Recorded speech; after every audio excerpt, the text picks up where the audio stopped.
All right, guys, let's roll into the next segment, baby. It's about Critical Drinker.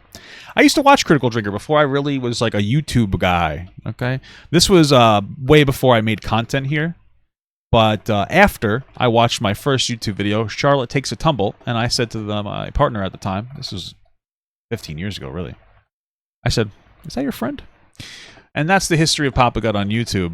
But yeah, I used to watch him. He used to be pretty cool. I used to like some of the things he had to say. And I just stopped watching him for no specific reason. I think the last time I watched him was when Synthetic Man was getting clowned on because he said that the Fallout show was bad when it was like really good. It's a really solid show. It's a well-written show.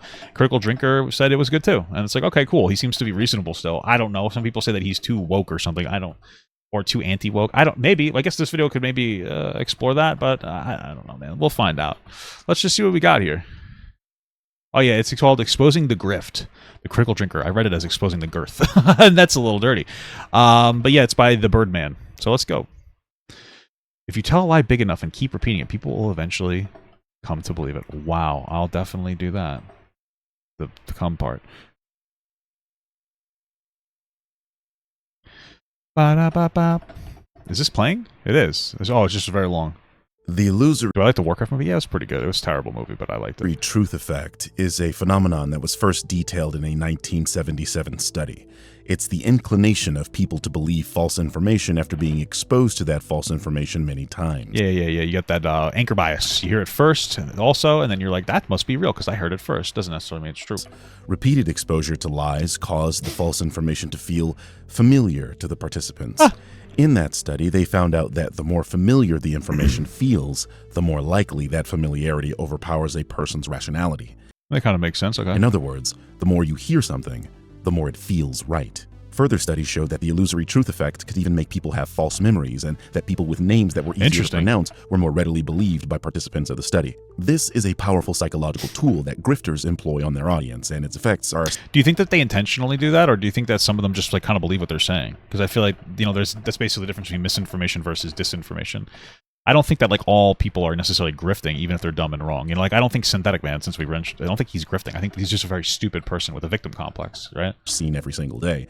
How many times have you heard vaccines cause autism or go woke, go broke? There is a reason these people repeat these mantras over and over, even in the face of conflicting evidence, and that's... Well, yeah, it's an interesting game too, because like there are side effects of vaccines. Of course, everything has side effects, but overall, the positives are outweighed by the negatives. Very few people will actually get any meaningful side effects, and it can protect you from something that's very bad for you or society overall. I mean, that's why we want everybody to get vaccinated for like particularly measles or mumps, because it really just takes one person not vaccinated to kind of fuck everybody else over. My understanding of how vaccines work generally is it'll boost your ability to fight a particular issue.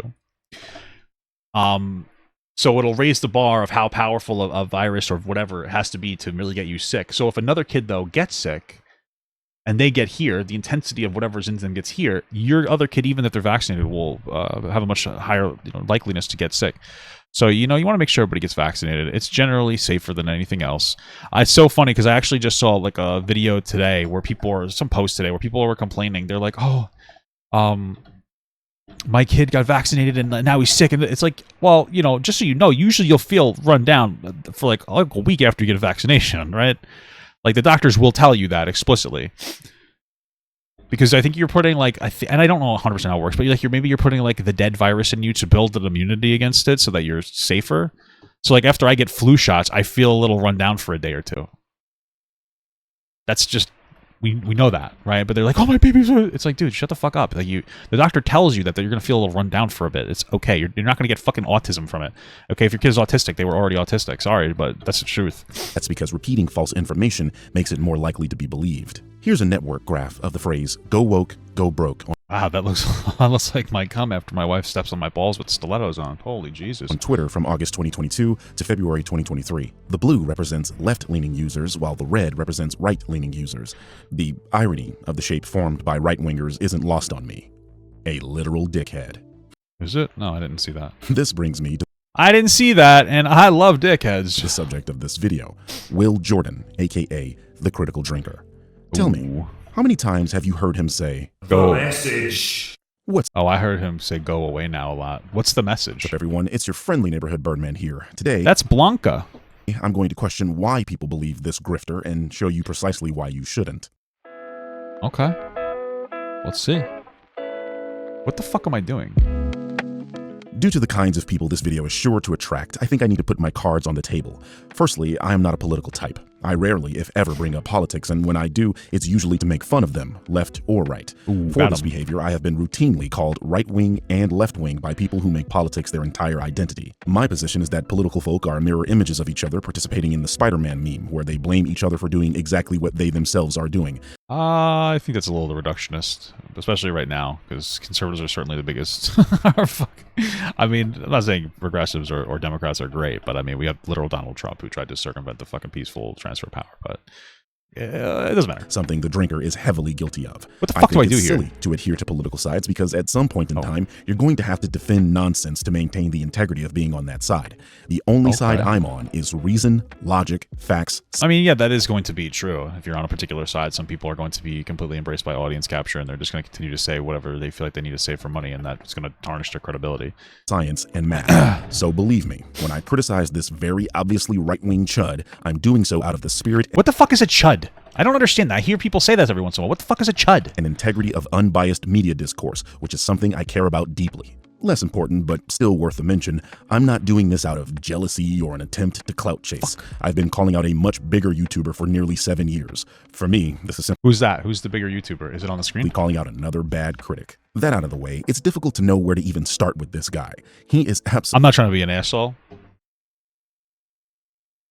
I'm just going to say, this is completely unrelated to the video. All black people like fighting games, right? We know that.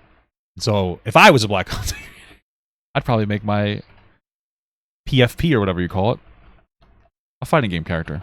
That's all I'm gonna say. Okay, it's true. It's true. Okay. Absolutely rich with misinformation, outright lies, and baffling takes that don't stand up to even an ounce of scrutiny. In my last video, I played an excerpt from his infamous Across the Spider-Verse video. Also, I can't shake the feeling that the script is doing everything in its power to play down Peter Parker, like it's afraid the audience will somehow start rooting for him over Miles if he's shown to be too capable and confident. I didn't watch the movie, so I can't say anything. There does seem to be some pieces of media that they'll try to emasculate like a particular character. Maybe it's like a white guy or whatever, to strengthen the other characters. I haven't really seen a piece of media like that in a while. Maybe I just don't really engage with that. I haven't seen the Spider-Verse movie, so maybe that happened. I don't really know. I couldn't really give you any meaningful commentary on that.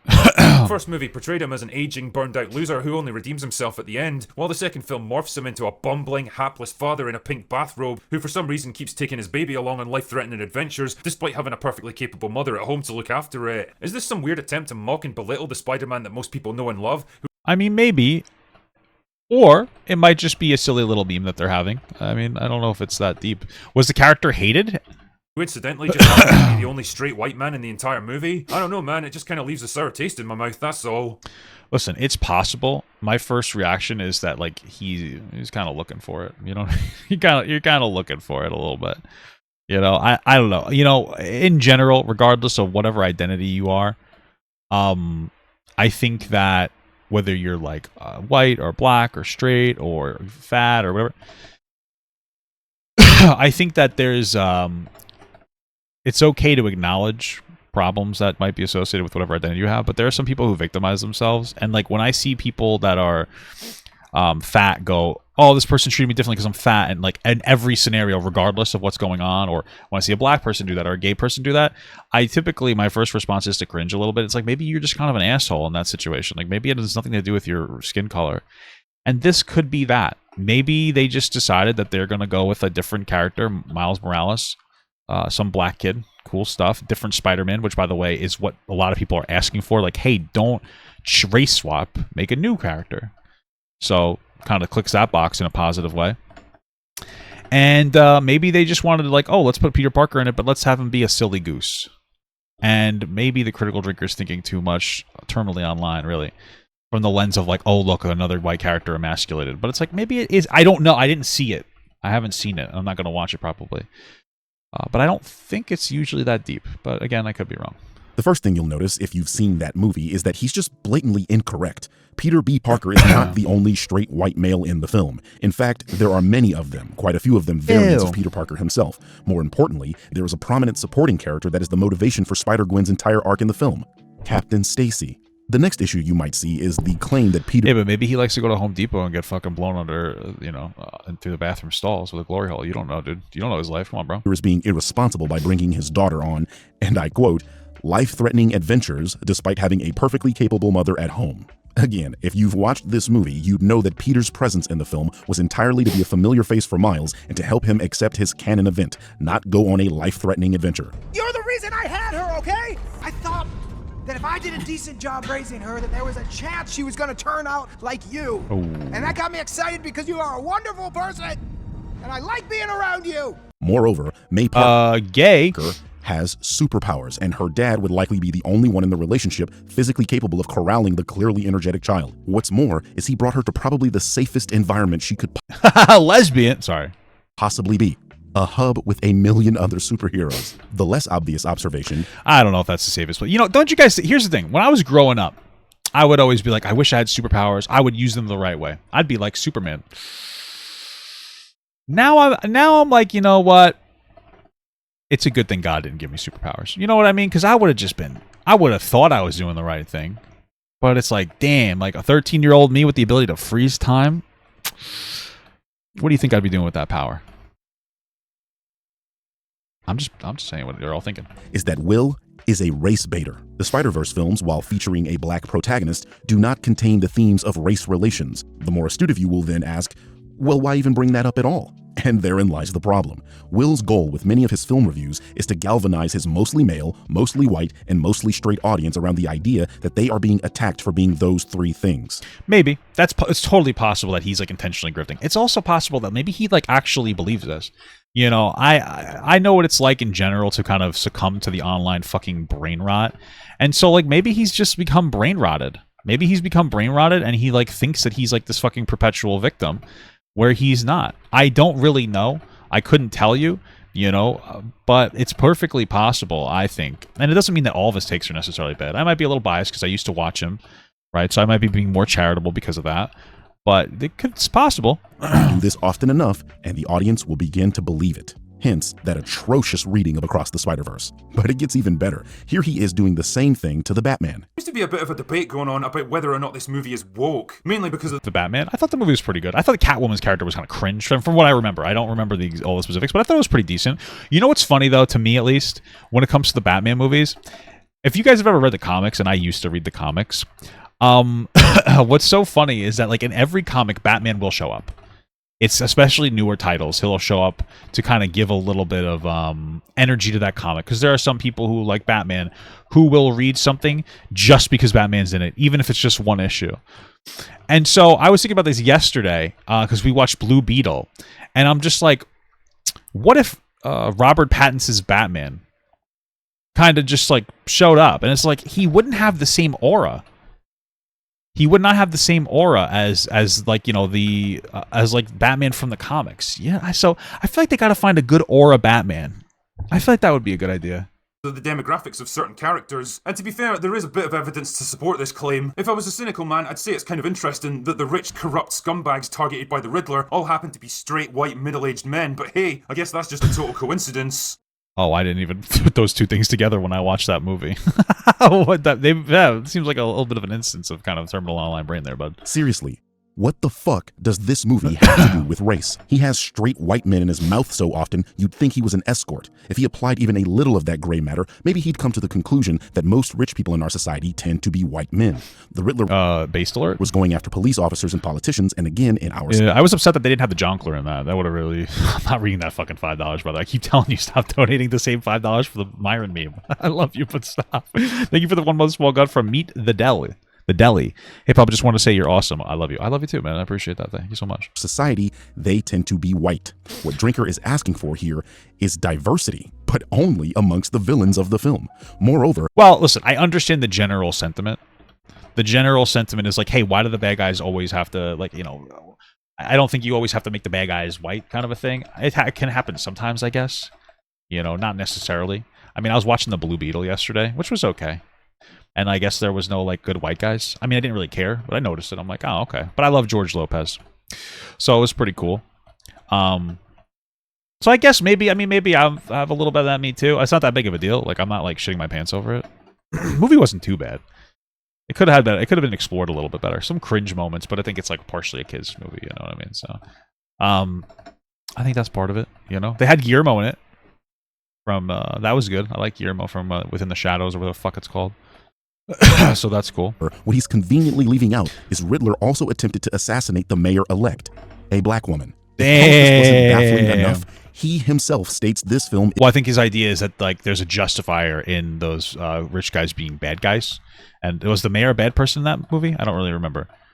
I don't think they would be considered that. But am I wrong? I don't really remember. You know. Isn't about race. And to be fair, Kravitz and Jeffrey Wright both do a great job with the roles they're given, and apart from one poorly judged line from Catwoman right at the end, race never really comes into the picture. So I guess what I'm saying here is that while the movie takes a few little stabs at modern day social issues, it really never dominates the narrative.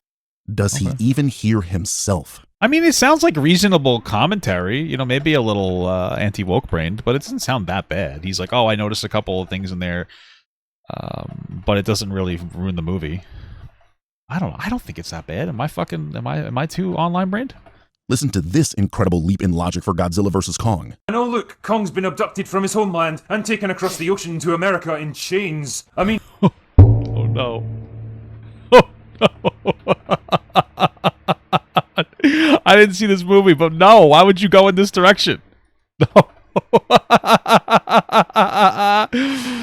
Oh, dude, this feels like he's calling black people monkeys. Why would you go in this direction at all? They did that they did that in Jurassic Park 2.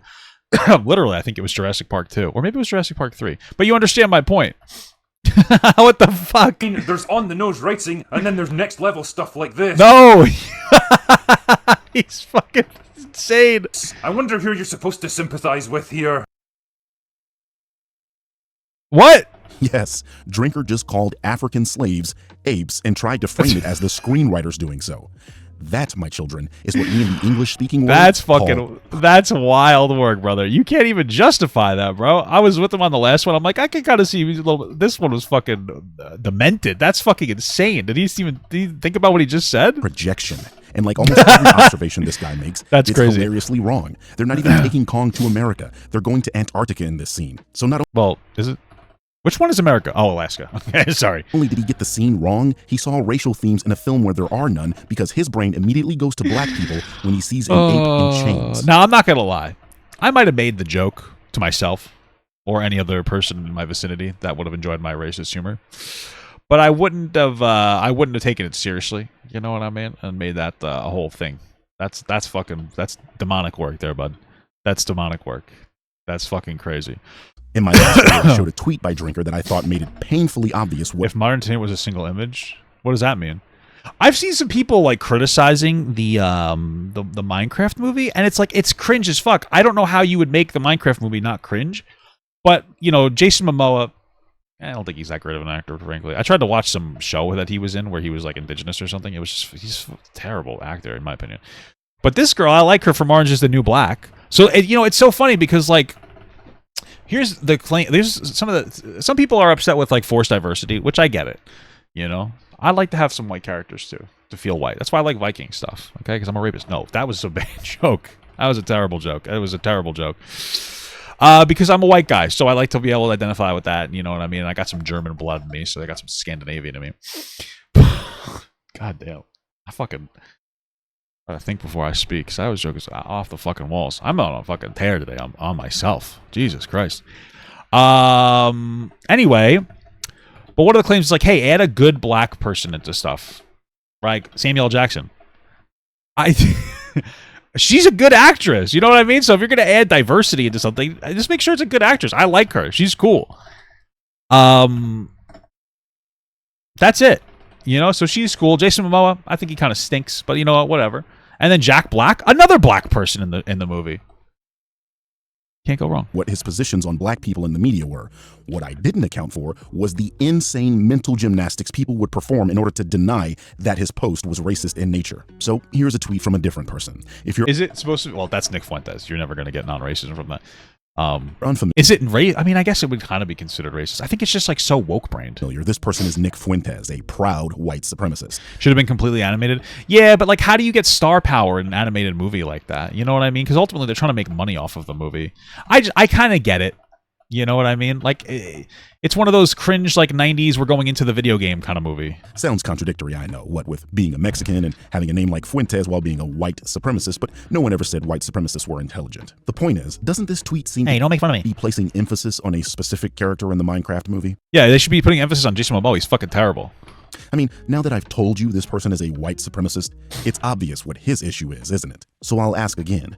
What do you honestly think Will's problem with this image was? Do you really believe he's this upset about Jason Momoa's character here? Probably not. I mean, I would have thought it was the feminizing of Jason Momoa's character, maybe. I mean, I don't care about that. I think he just looks like a little silly, goofy guy. But, I mean, maybe that, I don't know. Hold that thought. We're just getting started. Conservatives do this thing where they'll sit in a room, they'll watch a girl and a guy go into the other room, and they'll hear her screaming for 30 minutes and then come back out like bloodied and bruised, and you'll be like, bro, did that guy just beat the shit out of her? And the conservatives will look you in the eye, dead in the eye, into the ovals of your soul. They will look into you, and they will say, I didn't actually see it happen, did you? How can you improve that? Like, why would you assume that? Do you even fucking know? Like, they're the most shameless bad faith people need. They're shameless. One of the tactics of grifters and their parrots is to attempt to maintain an air of plausible deniability so that when they are criticized for their bigotry, they can hide behind True. That's why I always say it's just a joke after I make a really racist joke, guys. It's plausible deniability, okay? That's all. A smart guy. Now, I do that because my wife says I'm very sarcastic. And I'm doing no fucking damage to this thing. What the hell? I'm very sarcastic, and my wife's like, you should probably start telling people you're kidding, because I think some people think you're serious. And there's a level of truth, because I'll make a joke on like TikTok, and people will think I'm fucking serious. You know, I made a joke the other day about how my kid better have a beer for me when I get home from work, or I'm going to hit him. It's obviously a joke. And people are, oh, really? So you would do that if your kid didn't get... It's like, no, I would obviously not hit my kid if they didn't get me a beer. I'd smack them. No. I would obviously I wouldn't do it. It's just stupid. You're being stupid. It's a fucking meme. It's a fucking meme. So I like to let you guys know when I'm kidding. Also, sometimes I shock myself with the things I say, just to be real with you. Deflections. In my previous video, I brought up one of them, the "but Ripley from Alien" defense. In short, these people try to use examples that match or are similar to the identity of a group that they regularly target to pretend they are not prejudiced against that group. In political discourse, this is probably more well known as, "but I have black friends." We know that doesn't actually work as a defense. Well, okay, listen, I'm tired of people saying that. You having black friends doesn't mean that you can't be racist, but you're probably more likely to be not racist if you have black friends than if you don't have black friends, right? Right, like that's real. Like I have gay friends. I make gay jokes. They do too, though. They're Long Island gay. You know what I mean? Like we make fun of everything. Like over here, nobody cares about anything. You know, but I think I mean, if you had no black friends, it's probably more likely that you're racist. Now, maybe what the real criticism is like, are they really your friend? You know what I mean? Or do you just think that are they just suffering through you? Now, that's a good point. But I'm just saying, you know what I mean? Like, if you have black friends, you're probably less racist than somebody who doesn't have black friends. Because we have actual history of slave owners falling in love with their slaves, and that male sexists still love their female family members. But when you have sustained and consistent campaigns against certain groups of... That's not hot at all. It's terrible. It's terrible. ...of people, it's entirely reasonable to suggest you have a dislike for those groups. For Will, one of those groups is women. Let's examine one of the most egregious cases of Will's attempts at plausible deniability. On January 5th, 2020, throw me off if he's calling him fucking Will. Drinker uploaded a video about The Mandalorian. In it, he had this to say about Gina Carano. But for the life of me, I'll never... She's fucking terrible, dude. I hate Gina Carano. She's such a bad actor. I'm just being fucking real with you. She was so cringe. Okay, she was so cringe, and it was kind of weird. I remember watching The Mandalorian, and one of the things that bothered me was that, like, there was a moment where, like, you know, I just don't like her acting, but there was a moment where, like, she beat the Mandalorian in, like, a one-on-one fight, and it was like, he was wearing, like, magical Beskar armor, and she had nothing, and she, like, punched him in the head or something, and he, like, got a concussion. I'm like, what the... Like I said, canonically, it might make sense, but it's just like, how do you beat him? I don't know. It didn't make any sense to me that, like, she, like, maybe she's a super soldier. Is that what it is? Am I just wrong? Was she a super soldier?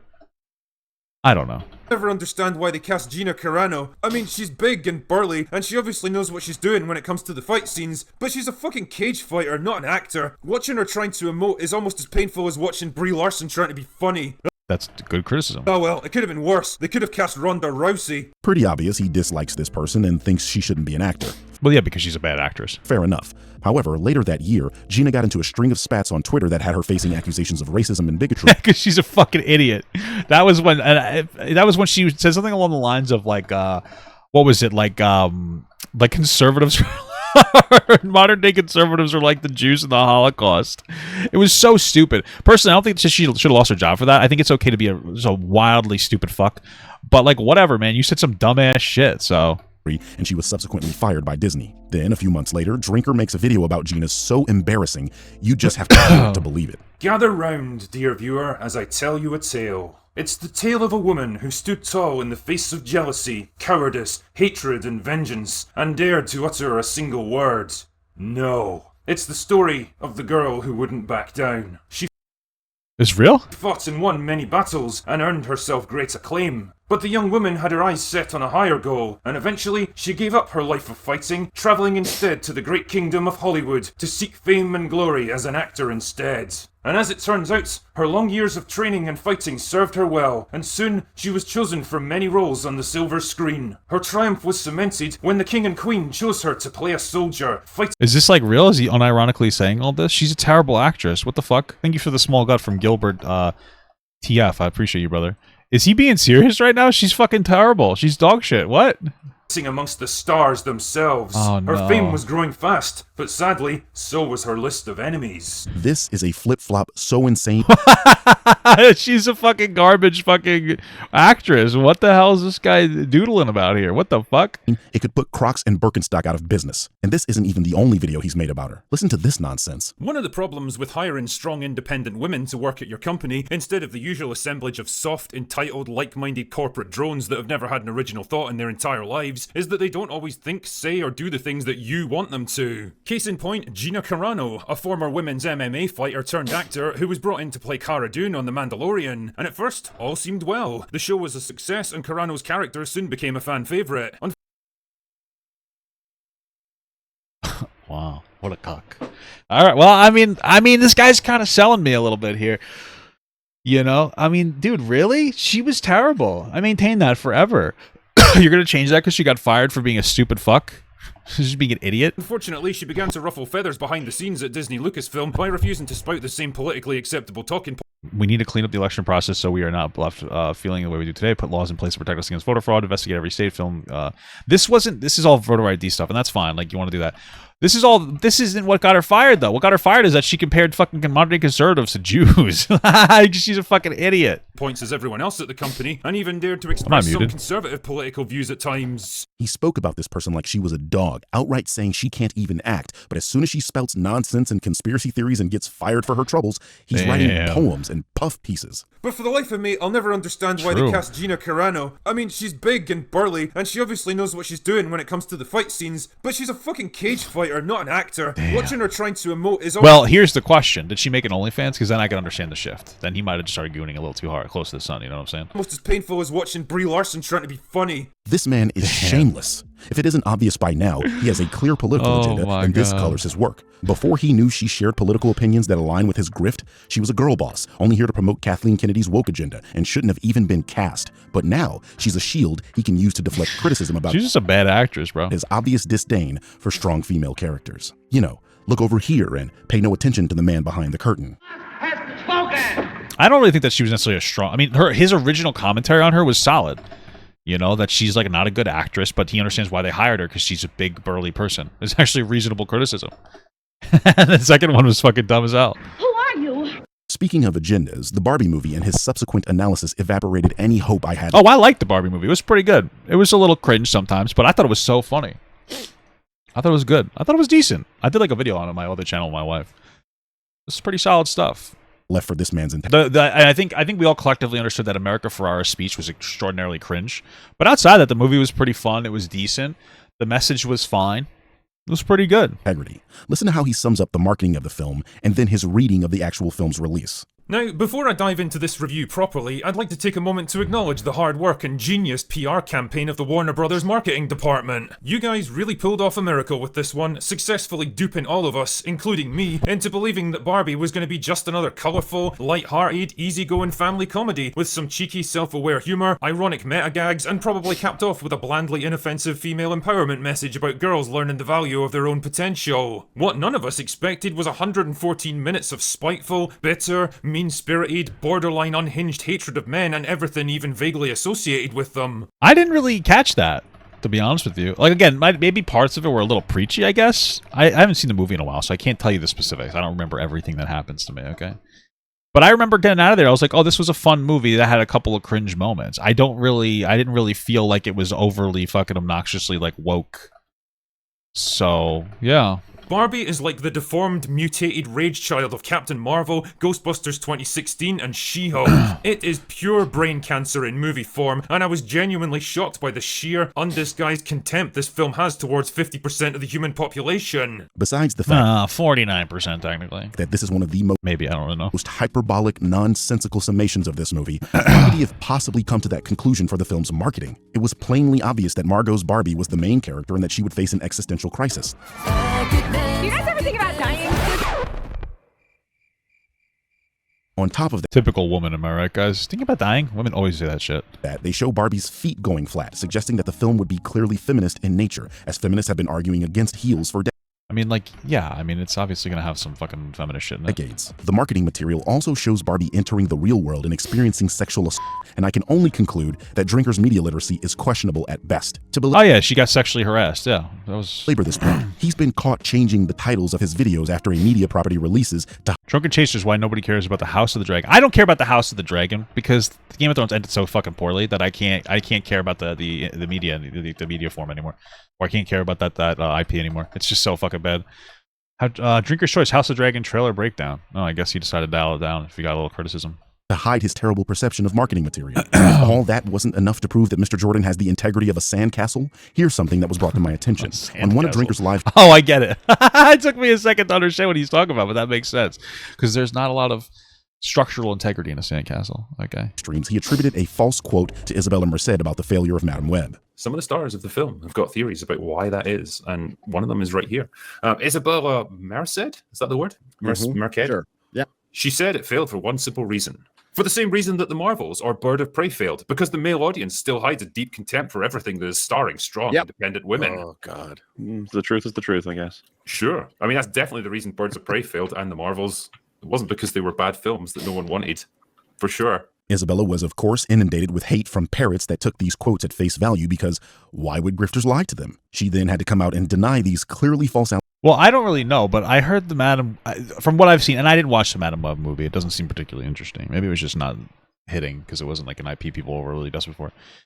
It kind of just seemed like, I don't know. I heard a lot of people say that it just kind of felt lazy, like she didn't even care about the media that form that she was engaging in. I haven't seen it though, so I can't really tell you, but allegations, but by then, the damage was already I like done. that. To date, there has been no update, no retraction, no public apology on Twitter from Will Jordan for spreading this quote, and that's because he has a vested interest in seeing the culture war proliferate in media discourse, as this is profitable for him. Even if he didn't know the quote was fake, this shows the lack of research and effort he puts into his work. No discernment, no ability to perform an investigation, and hastily attributes an obviously fake quote in a concerted effort to confirm his biases.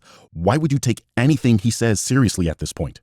How can you trust he's done because he has a funny accent, bro. Come on. the homework? This is not the first time he's been caught manipulating a narrative. The YouTuber Pillar of Garbage exposed Drinker for lying about scenes in Glass Onion because Drinker has a political gripe with Rian Johnson, the director of Glass Onion and The Last Jedi, a film he and his ilk have pilloried for the past 7 years because of perceived wokeness. No, The Last Jedi is a dumpster fire garbage pile of dog shit, just to be absolutely clear.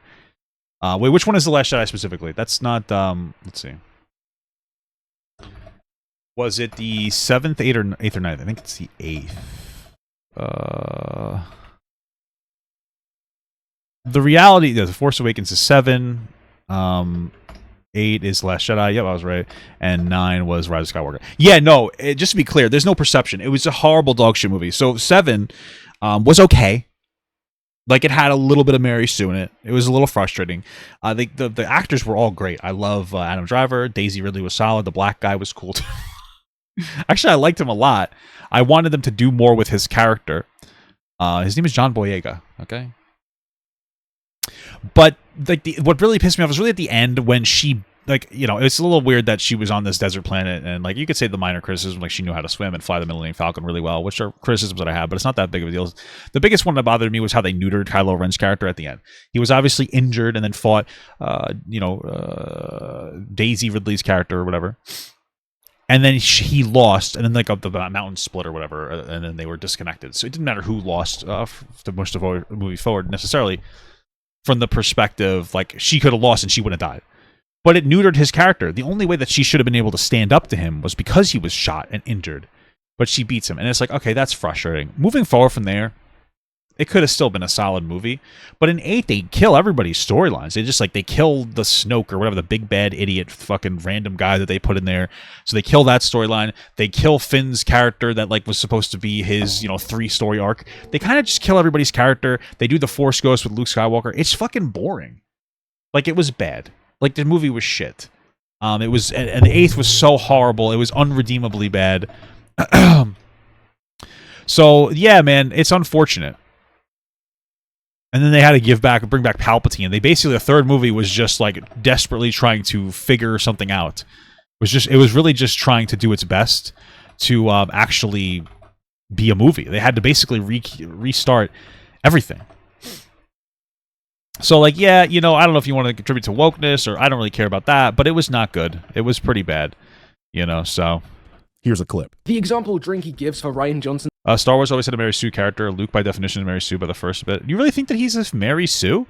I mean, in the first movie, what happened? I mean, what makes him a Mary Sue? I guess using the Force to shoot the laser. I mean, I guess you could kind of argue it. I mean, he drove a speeder. Doesn't necessarily mean he knows how to fly a starcraft, right? The X-Wing. So maybe that's your criticism? I guess. Again, my biggest issue is that they just kind of neutered him. They neutered Kylo Ren's character by not having him win at the end. Like, I don't care about the minor stuff, but like she neutered that character. You really don't get the neutering of Darth Vader. Like, I understand that they lose in a ship battle, but that doesn't necessarily matter as much. In the second movie, though, Luke loses to Darth Vader, right? So I feel like she's more of a Mary Sue, but like the bigger issue is just kind of they threw the storylines out and they made it just uninteresting. So blatant rewriting is the scene where Blanc Luke fails and gets his hand cut off. It's kind of hard to argue that he's a Mary Sue, and as we later see Helen spot Duke's voyeurism. Batista's watching his girlfriend supposedly having an affair with Miles, only to be observed by Blanc. Now look at the later version of this exact same scene. Notice how Helen's been added in here when she totally should have been visible before. Except, no, that isn't true. There's a reason the Drinker plays these clips on mute. Let me put the sound back on for you.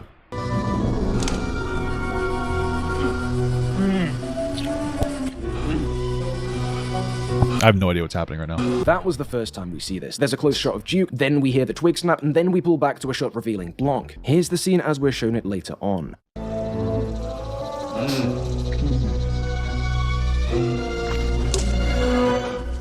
We start with this slightly wider shot, revealing Blanc and Helen, then Helen leaves, causing that sound, and Duke turns round. This point is the moment— Thank you so much for the 19-month medium gut from It's Anessa. Hey, I appreciate that. Thank you. Jesus, 19 months. Holy fuck. We saw earlier on, and there's a very obvious, very obtrusive sound cue, the sole purpose of which is to communicate precisely this. Look. But Luke was ever able to use Force moving powers without ever knowing that was a thing by Obi-Wan in the first part of the movie? I don't really understand what your criticism is. What do you mean? He was Obi-Wan was trying to train him to do Force moving powers. What Force moving power do you feel like he used in a way that would communicate that he was some kind of a Mary Sue? I'm just curious. Like, what are you talking about? He was getting trained. And I think that the issue of like, the fundamental issue here, again, the biggest issue was Kylo Ren was basically a career Jedi from a child, from a fucking child being trained by Luke, and she gets bested in he gets bested in a fight against her. When the only reason she should have been able to stand to him in the first place is because he was injured, right? The reason that she shouldn't have died is because he was injured, not her winning. So I'm not really sure. When does Luke use the Force? It helped him focus the guy that Corton. No, Obi-Wan helped him focus. Well, I mean, like, in general, he still had the Force. There was an intuitive nature of the Force. He just didn't know how to use it. That's pretty much it. I'm not understanding what is you're referring to. He does in the Ice Cave. In the Ice Cave, he's trained already. He's much more experienced and trained. What are you talking about? You can enjoy the way moments like this toy with the audience perspective, complementing the film's themes, these ideas of how we see and how we fall. When in the Ice Cave, trapped by the Yeti creature in the second movie, he gets a lightsaber when fully tired. It's the second movie. A lot happened between the first and second movie where he was training. What are you talking about? That's in the second movie when he was already training. I don't really know what you're referring to. Falsely composite and like he was training. I'm pretty sure, because I haven't watched it in a while, but I'm pretty sure that was the beginning of the movie. He was already training for a while by himself, possibly I imagine with Obi-Wan's ghost or whatever. And then it was time for him to move on and go to Yoda. So I think after the Hoth area, he goes and hangs out with Yogurt. But he was already training. That's not like Mary Sue. Like there is an established arc of him training. We don't see all of it on screen, but that does happen. What are you talking about? Rationalize these perceptions away from the truth, away from what's really plainly shown to us, or you can dislike it. But what you can't do is lie about how the film constructs moments like these on a mechanical level. And that's what the Drinker does here to cap off his video, to build into this last point. Why would Drinker do that? Is he incompetent, or is he a blatant liar? These are the only two choices you have. Or he might just be... Well, no, it would be incompetence then, if that would be your argument. He was like extraordinarily lazy and decided to, yeah, maybe. And both of them are damning for his reputation. And yet, he doesn't seem to care, because I guess his followers don't seem to care. I mean, he publicly demonstrates that he can't keep up with basic logic all the time. Look at this tweet from Star Wars Holocron. They are very obviously making the point that sometimes a show's first season isn't always where it finally ends up. Television shows often need more than one season to grow in development. Take a look at Breaking Bad, one of the greatest shows ever, but it took time to really grip you and needed more than one season to do that. I don't think that's true. I feel like I was pretty gripped in on season 1, but okay.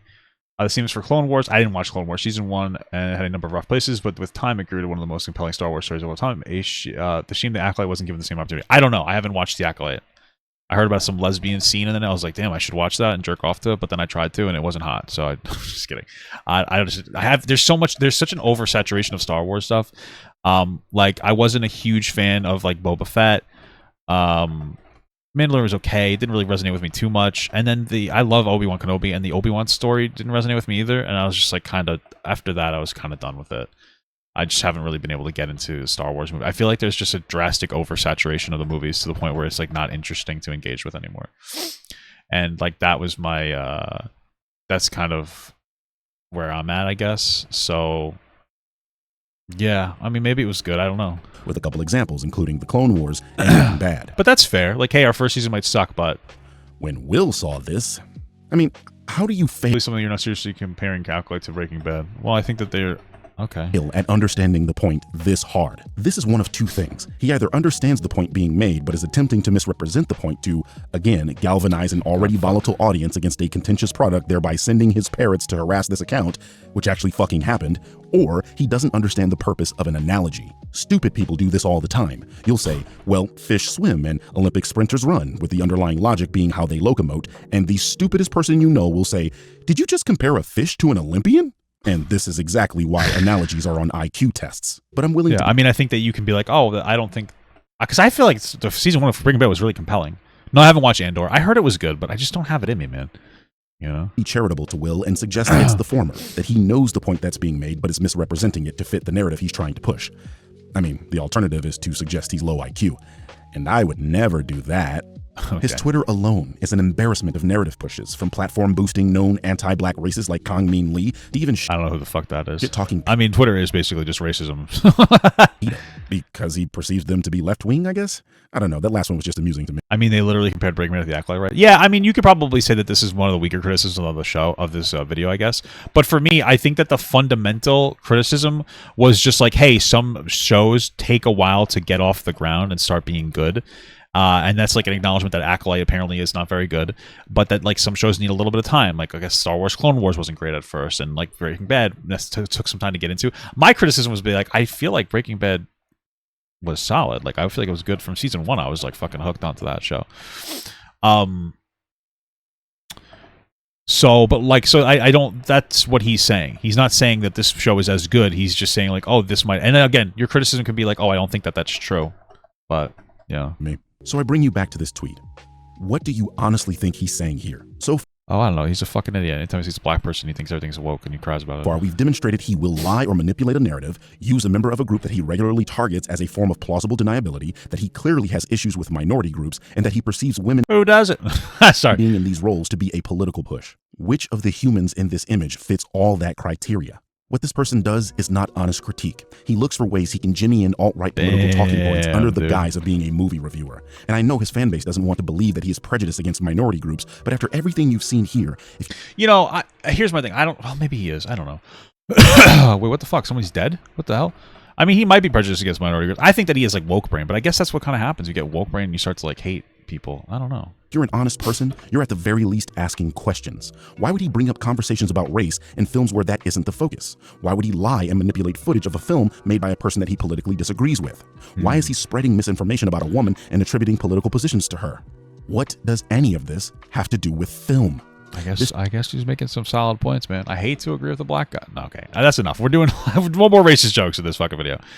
No, I mean, I guess he makes a compelling point. You know what I mean? I gotta sit on it, but yeah, maybe he's right, man. Maybe the critical drinker doesn't mean that he can't be a smart guy, but maybe he's a bit of a grifter.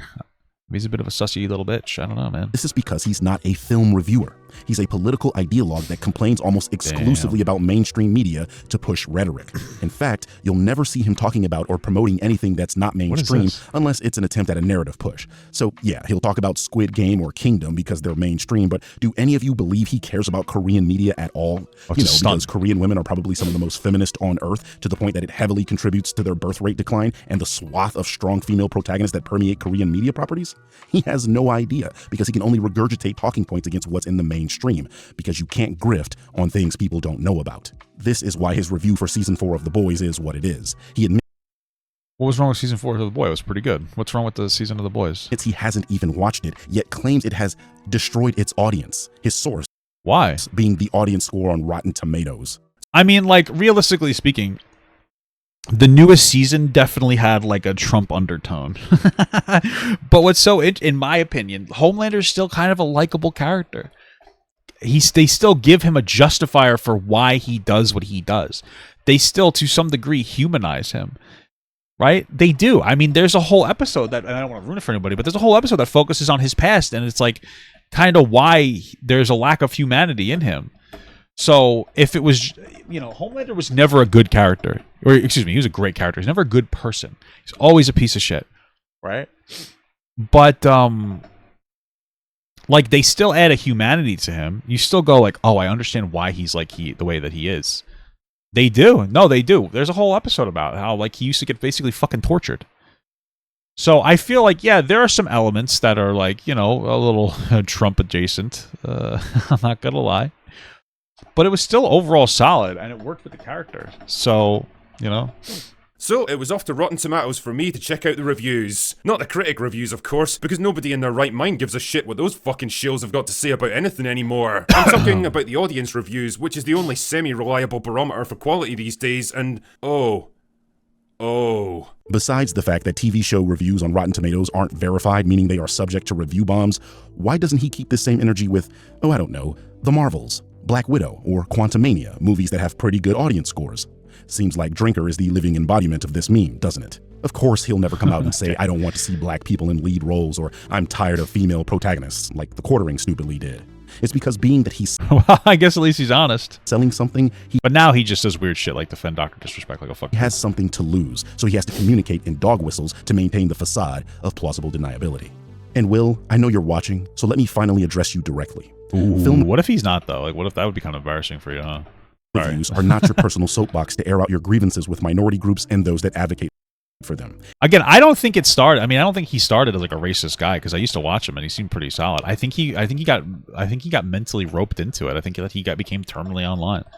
And he lost his way. Part of his audience capture, part of he's fucking out of his own brain, man. You know what I mean? It gets to you. It's irresponsible to my, and every other audience that consumes film and teaches them nothing about the art form. You create a hostile environment for neutral people that may stumble across your slop, where they may assume that film criticism is full of people like you. You do a disservice to the craft and give the rest of film YouTube a bad name. I think I speak on behalf of every reasonable film reviewer out there. Go away now. Oh, hopefully it ends there, because that was pretty good, actually. Hey, it does end there. The Birdman 15.